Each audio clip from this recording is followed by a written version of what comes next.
Da igreja, que Deus abençoe.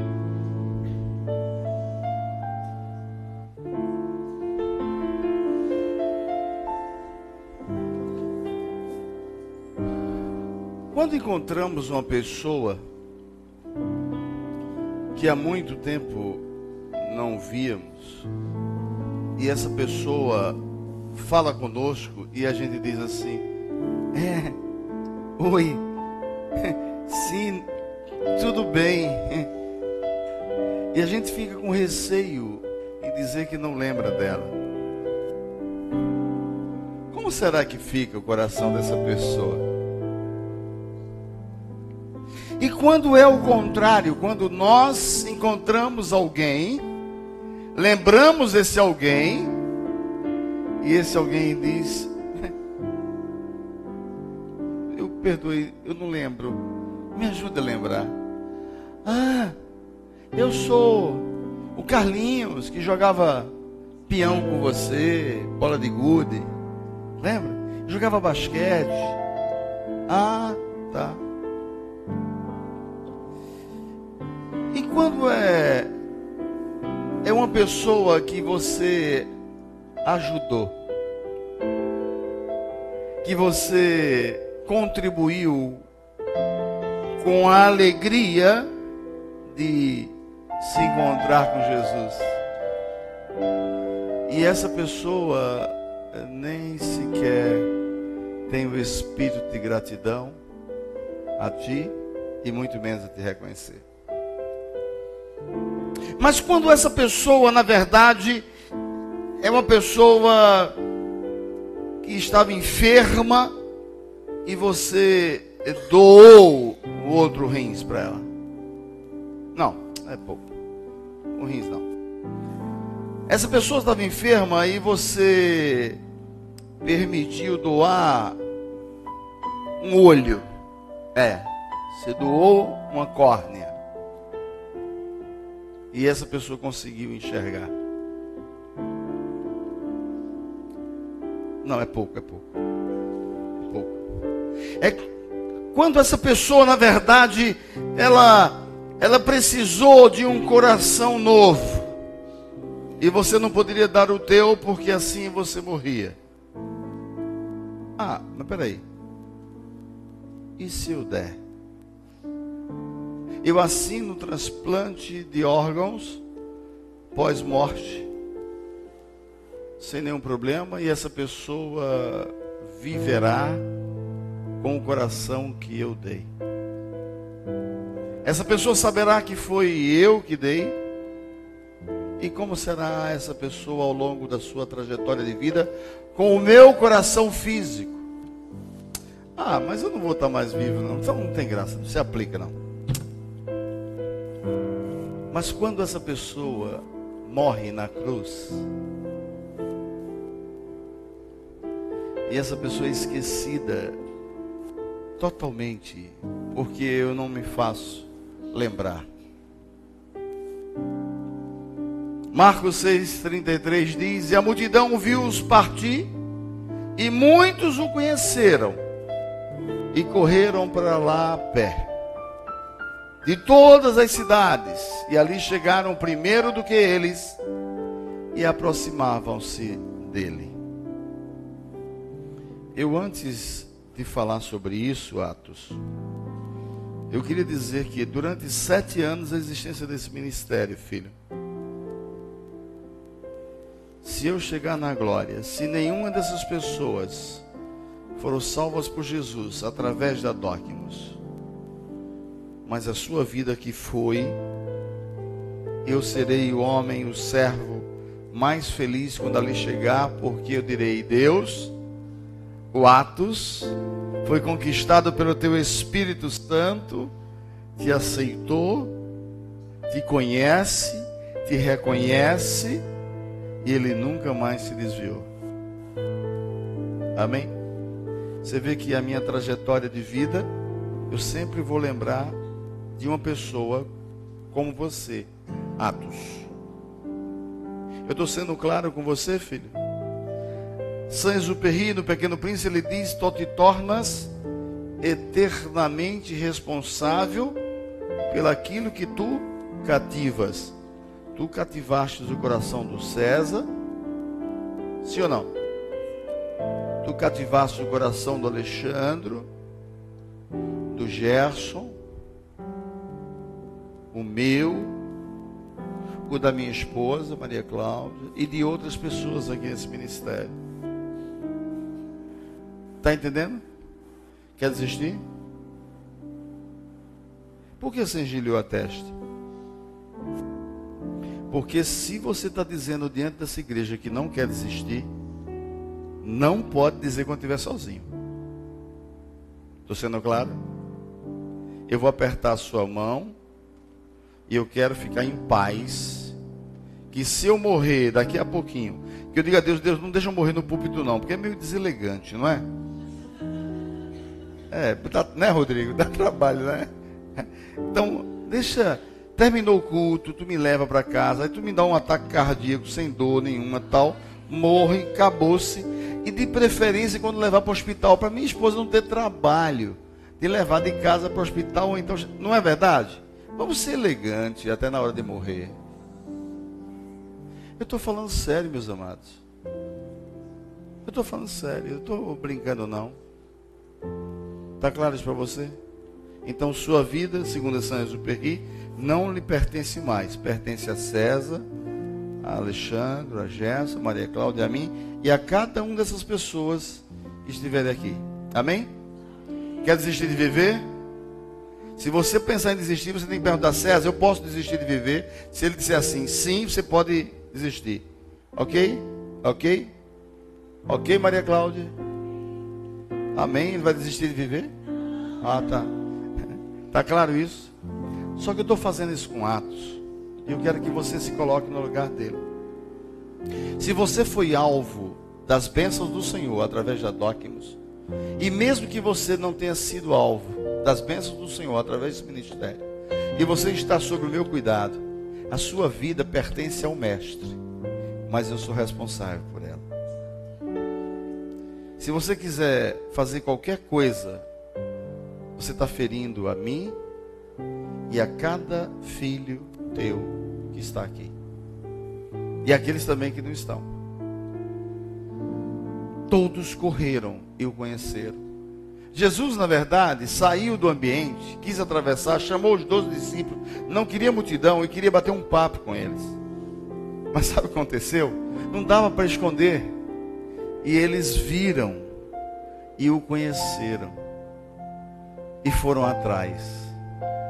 E chegaram primeiro do que eles, do outro lado. Do rio, do açude, do mar, seja lá o que for. Tem coisas que você precisa atravessar e ter um papo escondido com Jesus. Mas tem muita gente que quer atrapalhar isso. Essas pessoas conheceram a Jesus. Antes disso, Jesus não se fez conhecer a eles. Primeiro ponto que eu queria compartilhar com vocês é que tem gente que esquece de Jesus com muita facilidade e não reconhece mais o Espírito de Deus pelos atos dele. Por isso que no convite para poder vocês virem aqui, eu disse, se Jesus aparecesse hoje a vocês, vocês o reconheceriam? Será que vocês só reconheceria se ele andasse sobre as águas? Porque é algo que é inédito. Será que vocês reconheceriam porque ele curaria alguém? Porque ele colocaria a mão em Mauro, sobre os olhos de Mauro, e Mauro começaria a enxergar. Mauro teria 2 globos oculares novos e ele iria recondicionar totalmente sua visão física. Será que Jesus, na verdade, se apresenta só pela forma do sobrenatural? Será? Porque eu e você queremos sempre o sobrenatural. Você vê, a aula mais cobiçada do discipulado é o sobrenatural, é a batalha espiritual. Mas ninguém quer batalhar. Todo mundo quer conhecer. Por isso que o Espiritismo é tão absorvedor. A cartomante é tão absorvedora. O espírito adivinho é tão absorvedor. Porque o ocultismo nos chama a atenção. A gente quer saber muito mais coisas do mal do que do bem. Porque quando uma pessoa faz uma obra boa para outrem, você não acha que aquilo é Jesus fazendo. Quando uma pessoa é usada numa cristocidência da vida, você acha que aquilo é uma mera coincidência. São fatos. Dizia um professor de teologia meu chamado pastor Antônio Lisboa Dorta, lá no Seminário Teológico Batista do Norte. Ele dizia assim: filho, nós estamos aqui, é um fato. Se esse teto cair sobre nós, é uma coincidência. Se nós sairmos daqui antes dele cair, é uma providência de Deus. E o que acontece com isso? Nós queremos sempre entender que essa saída foi coincidência, não foi uma intervenção divina. Porque nós só acreditamos que é uma intervenção de Deus quando Deus se mostra pela sua sobrenaturalidade. Mas ninguém quer entender que o mais do sobrenatural, que o mais acesso do sobrenatural é dado nesse livro. É dado com as pessoas que estão orando aqui agora. Tem pessoas intercedendo pela sua vida aqui agora. Mas quem não reconheceu Jesus? Você está nesse meio de não reconhecer Jesus? Porque eu fiz uma pergunta: será que você reconheceria Jesus se ele estivesse aqui? A primeira pessoa que eu escolhi que não reconheceu Jesus foi ela. Uma mulher que foi tida como sofredora, é uma mulher às vezes tida como alvo de críticas e outros conceitos a mais. Inclusive alguns indoutos, nécios e ridículos já ousaram a dizer que Maria Madalena fora esposa de Jesus Cristo. É tantos absurdos e absurdos que às vezes a gente tem que rir. Porque sem nenhuma base histórica se fala abobrinhas ou devaneios alucinógenos de um produto vencido, vamos dizer assim.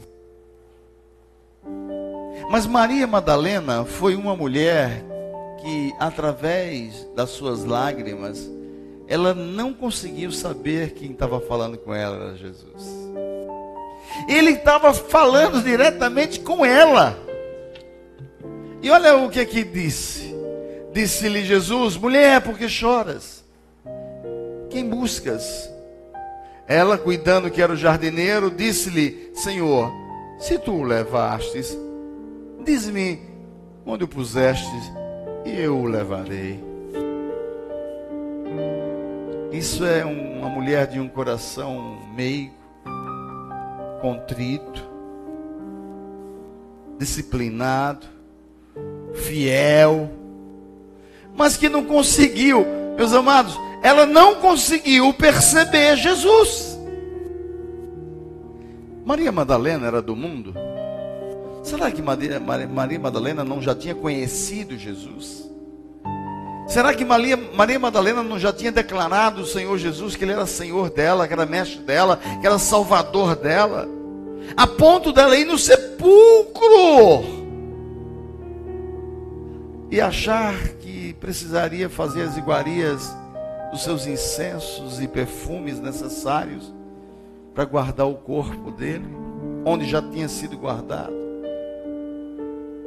É meio incoerente, mas subentende-se que a dor de Maria, da ausência, da saudade, da carência afetiva, e da carência de filha era tão grande que ela foi no local mais improvável de achar Jesus.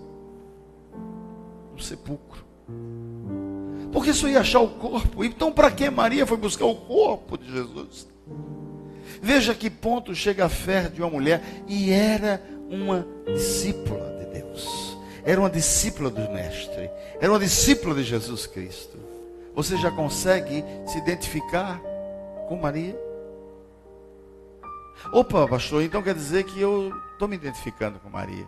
As minhas lágrimas nodoaram o meu rosto e eu não consegui ver que era Jesus. Segunda pessoa foram os discípulos quando pescavam. Ele estava em plena atividade da pesca e mesmo assim Jesus chega e eles acham que Jesus era um fantasma. Às vezes se remeta para o seu trabalho, do seu dia a dia. E quantas vezes Jesus chega perto de você e você não nota que ele chegou. Você não percebe e acha que tem alguma coisa estranha. Foi um vento diferente, foi um arrepio, foi algo estranho, um vulto para alguns. Vulto não tem nada a ver com Deus, tá? Vulto não tem nada a ver, inclusive, com espíritos malignos. Se você vê vultos, é porque você está precisando urgentemente de uma terapia, de preferência cognitiva comportamental, para você mudar logo o seu comportamento.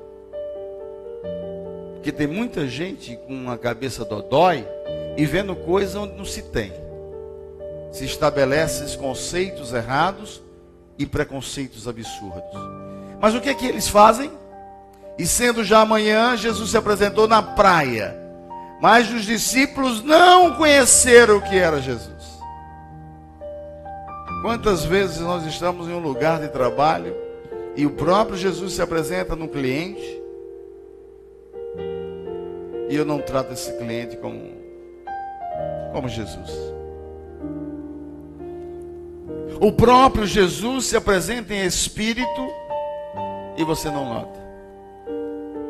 Porque você está em lágrimas, em desespero, como Madalena, nodoando a sua visão. Ou então você está em tanta prioridade no trabalho, tanto aficionado nas atividades laborais, que você não consegue perceber que Jesus está ali com você. E você fica resmungando, lamuriando, que Deus responde a todo mundo, menos a mim. Ou seja, menos a você. Terceira pessoa, ou terceiras pessoas, que não viram e não reconheceram Jesus. Foram os dois discípulos. Dizem, e da Bíblia diz o nome de Cleófas, e que diz que subtende-se que a outra pessoa que estava ao lado dela seria a sua esposa. Mas tem muitas traduções que dizem que eles não viram porque Jesus o impediu de vê-la. Nunca, jamais. Jesus não impediria de ninguém vê-la. Jesus não impediu de vê-lo. Jesus não impediu de Maria Madalena vê-lo. Jesus não impediu de João vê-lo. Jesus não impediu dos discípulos de Emaús vê-lo. Mas o que acontece? Ele diz lá em Lucas 24, 15, 16: enquanto assim comentavam e discutiam, o próprio Jesus se aproximou.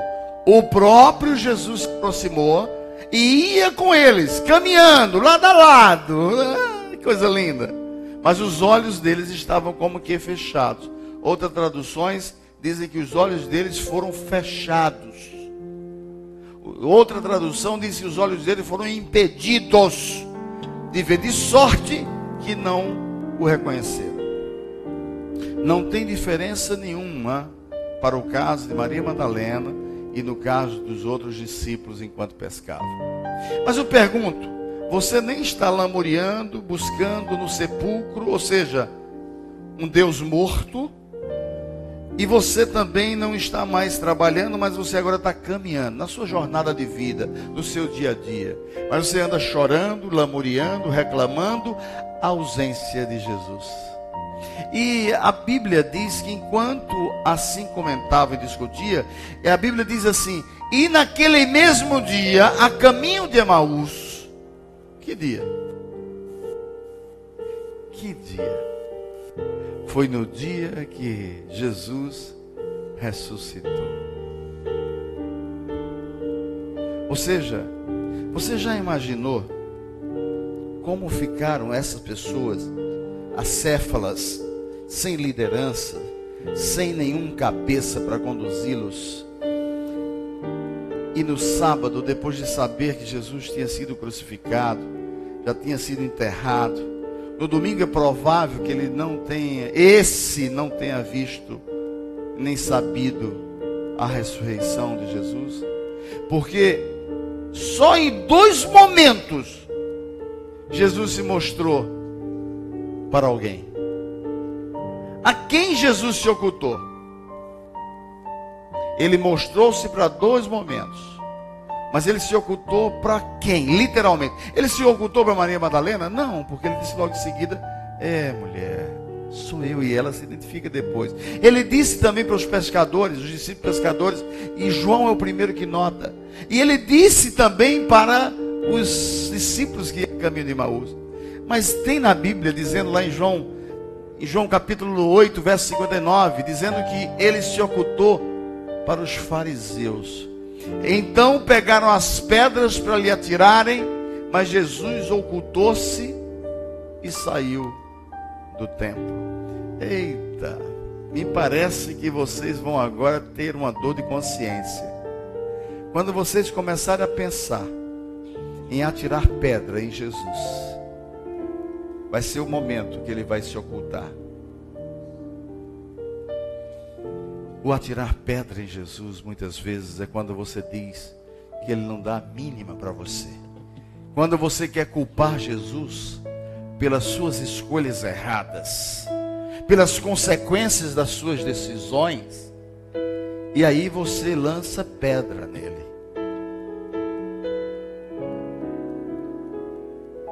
Vocês imaginam quem foi que viu Jesus ressurreto?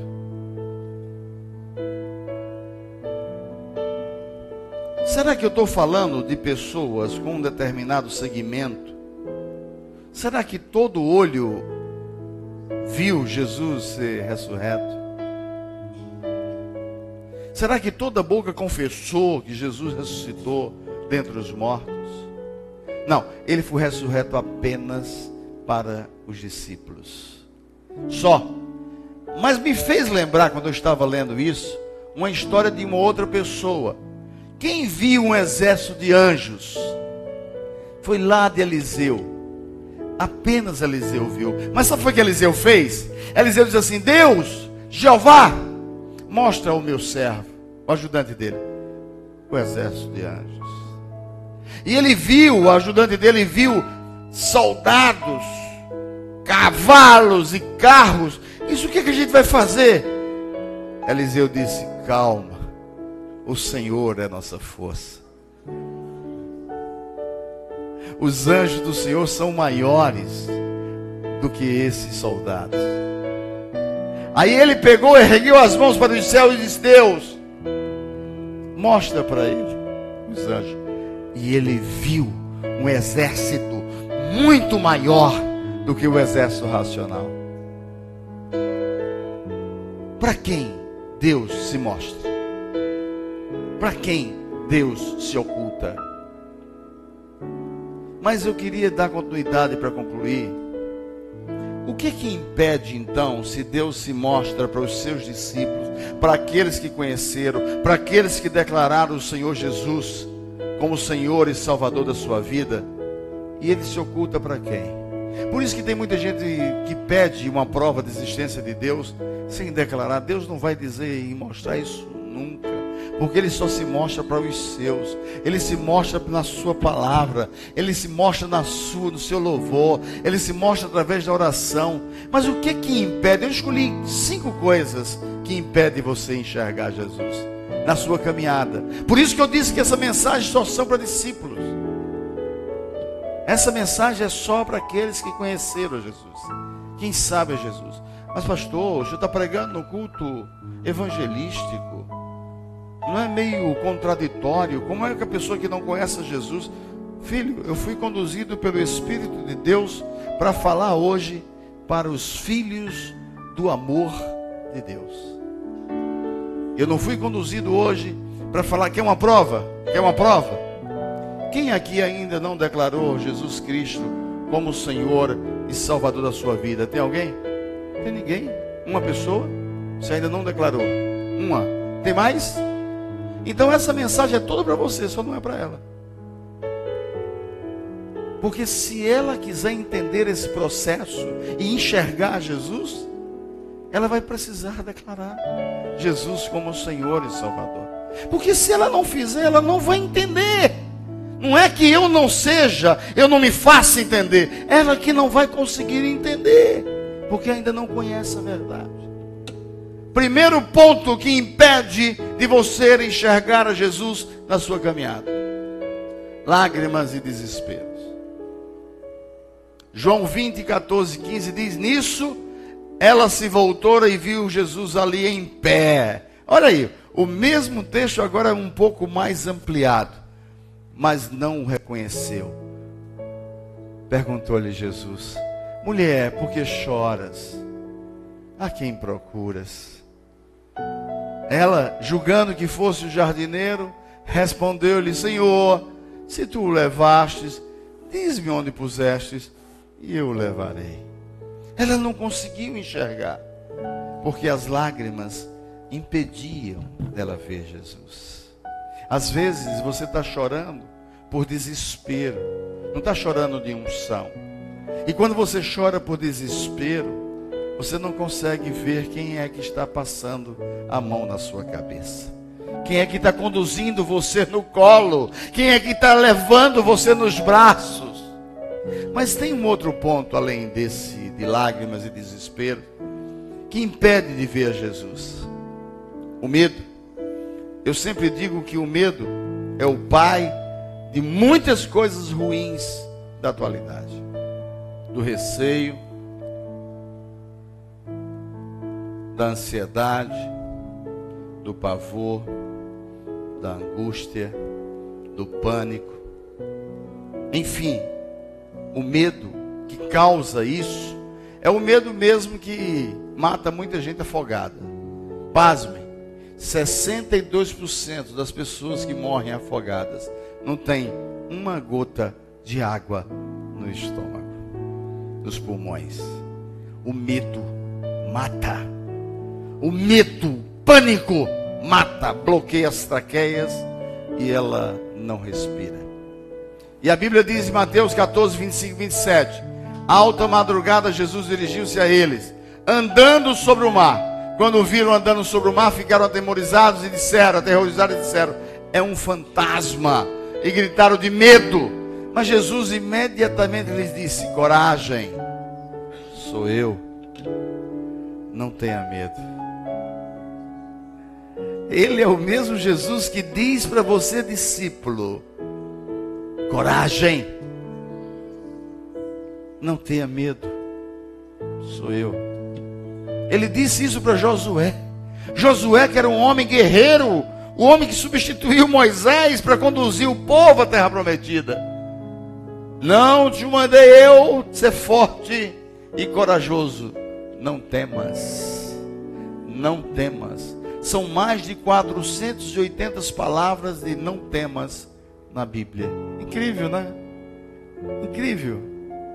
Outro ponto que impede de reconhecer Jesus é a ansiedade, que é mais uma filhinha do medo. E aí todos nós sabemos e conhecemos de cor salteado, lançando sobre ele toda a vossa ansiedade, porque ele tem cuidado de vós. E mais um ponto agora, ignorância das Escrituras. Ignorância das Escrituras. Esse eu diria que é um ponto crucial. Palavra de Deus em Lucas 24, no mesmo trecho que fala sobre os discípulos de Emaús. Então lhe disse Jesus: honestos e tardos de coração, para crer tudo o que profetas disseram. Porventura não convinha que o Cristo padecesse e entrasse na sua glória?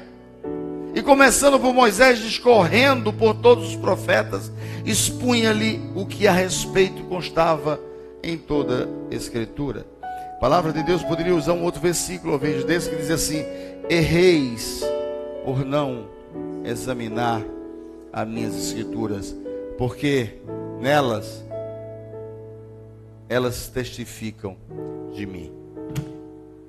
Quando você não quer falar com Jesus, quando você não quer saber quem é Jesus, você entra no ponto da ignorância das Escrituras. Você entra no ponto do desconhecimento da palavra. E o povo que não conhece a palavra é o povo que peca, é um povo que erra, é um povo que não sabe o que é o seu GPS. Alguém sabe o que é GPS? GPS significa guiado pelo Senhor. Não, mas tem algumas pessoas que são guiados por Satanás. É GPS também. É só você saber qual o tipo de GPS que você quer usar. Se é o guiado pelo Senhor nosso Deus, ou guiado pelo Senhor desse mundo. Finalmente, eu queria dizer para vocês que tem 1 Coríntios capítulo 2, verso 16b, diz: mas nós temos a mente de Cristo. Se nós temos a mente de Cristo e precisamos nos relacionar com Ele, a gente precisa identificar quando é Ele que está do nosso lado. Pela sua voz, pela sua palavra, pelo seu sentir e agir, pela sua presença, pelos seus atos preconizados na palavra de Deus. E finalmente, escolhi 2 versículos para concluir essa ministração. Eu acho que uma das coisas mais lindas que é dita nesse trecho de Emaús foi cantado aqui por César e Alexandre.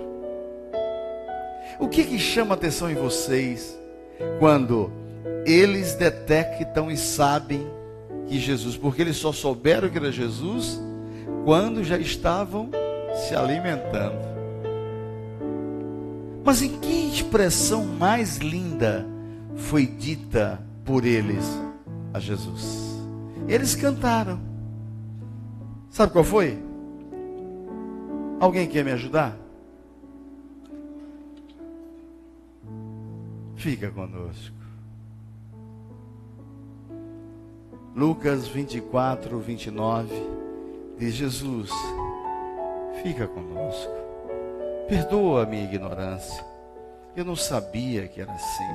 Eu não percebi que tu eras assim. Eu achei até ir te criticando nessa caminhada. Tu é nécio e não sabe que o nosso mestre morreu. E essa crítica de diálogo dos discípulos, criticando o próprio Jesus, mostrava o quanto a ignorância afastava o olhar do viés espiritual de Jesus.